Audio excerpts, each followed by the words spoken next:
Hey guys, it's me Kiana and welcome back to my channel. Today we're going to be doing the top 5 books that I read in winter. I did not end up doing the top 5 books that I want to read in winter. I think the last one I did was in fall, but I have 3 physical copies here with me and then 2 that aren't physical copies, so we're going to start with those 2. And the first one is going to go to The Rose Society by Marie Lu. This is book 2 in that trilogy, and in this trilogy we follow a girl named Adelina Amarato. And basically, when she was young, the blood fever swept through her nation where she lived at. And if you survived it as a child, you were basically left with a gift from the gods. They had to take Adelina's eye, one of her eyes, and her gift was shadows. She was able to make herself invisible. She could make others invisible. She could change like how you looked. And basically in the second book, it is now her team against the young elites, and she is trying to gain power, gain perspectives, and I absolutely love that trilogy, and I'm so happy that I read it. And the second book that I do not have physically goes to In an Absent Dream by Seanan McGuire. This is book 4 in the, I want to call it Every Heart a Doorway series. I don't know what it's called, like if it's not, I'll like link it here. In this one we follow, I want to call her either the teacher or the librarian. I forgot what her name was, but basically her door was the goblin market that you could only stay there for a certain amount of times if you made fair deal. It was a fair deal to you and to the person you were making the deal with.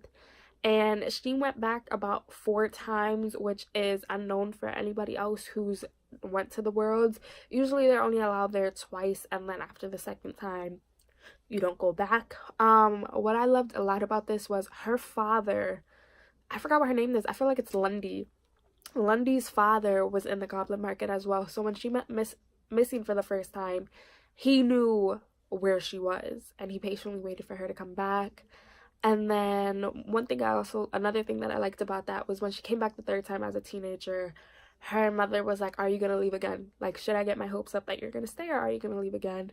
I absolutely love that book, and I cannot wait like to see what other books that Seanan McGuire puts out from this universe. But let's go ahead and get into these 3 books that I have physically here.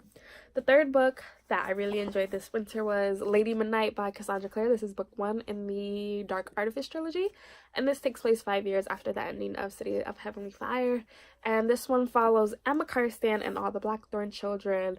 And basically with this one, fairies are getting killed, but the fairies can't like track down who's done it because of the cold peace that was signed during the war. So basically Emma, Julian Blackthorn, and Christina have to find out who it is, but they get a surprise when Mark Blackthorn shows up on their doorstep. I love this series so much. Last month I finished reading Lord of Shadows and it absolutely broke my heart, and I'm taking a month off before I dive into Queen of Air and Darkness, but I absolutely love this, and this was a 5 out of 5 stars. All of these, the reason they're on here is because they're 5 out of 5 stars, so that means The Rose Society and In an Absent Dream also got 5 out of 5 stars. The fourth book, of course, goes to The Wicked King by Harley Black. Of course, this is the Barnes & Noble exclusive edition, and this follows 5 to 6 months after the ending of The Cruel Prince. And basically now this is Jude trying to get Cardan to stay on and be king for more than 1 year so that Oak can have a good childhood. But they have a spy now in their court that is giving information to the Undersea, to the Queen of the Undersea. And I loved this book when I read it. I'm thinking of doing a reread really soon so I can tap it up much like I tapped up The Cruel Prince. And I cannot wait to read The Queen of, I think it's Nothing, as well. But I absolutely love this book. And the fifth and final book that I really enjoyed that I read this winter was Empire of Storms by Sarah J Maas. This is the this is the 5th book in the series. So many books in this series, like, guys. And this is basically the one that broke my heart. Like, I remember when I first finished reading this, I literally sat downstairs in my living room and I cried.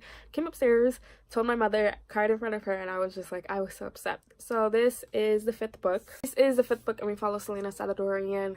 And basically now she is getting all of her allies together to try to find May and to try to fight the, Erwin.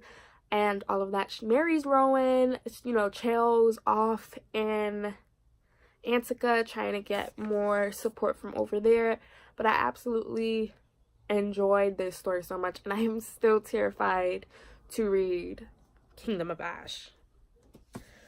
But those are the 5 books that I really, really enjoyed reading this winter. I cannot wait to see what books I enjoy reading in the springtime, but I'll be leaving here 2 videos I honestly feel you guys should go check out. Do not forget that I post Mondays and Thursdays, and I will see you guys hopefully on Monday with the top 5 books that I want to read this spring. Bye guys.